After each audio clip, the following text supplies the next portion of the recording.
tamang pag-iis natin ng mat probe, yung kanyang shoulder holder sa tabit natin. Tapos, tapat yung shoulder niya rin dito sa halo.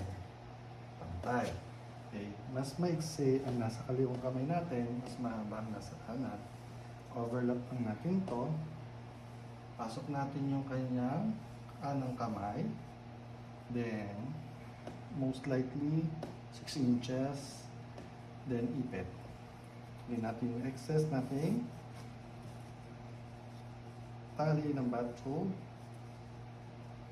Ang kaliwa, papatungo sa kanan.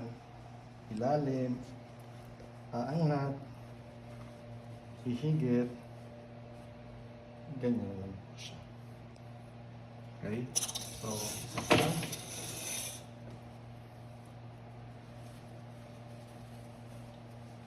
Yung pinaka-holder ng bato, shoulder, sa kaliwa, mas maiksi kumpara sa kanan. Mas mahaba yung kanan. Pasok natin ang kanang kamay. And most likely, 6 inches. Tapos, ipit natin para mag-ipit.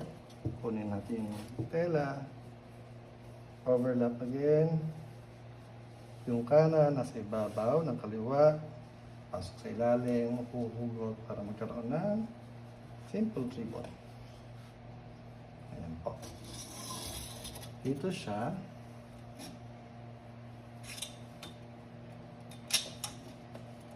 And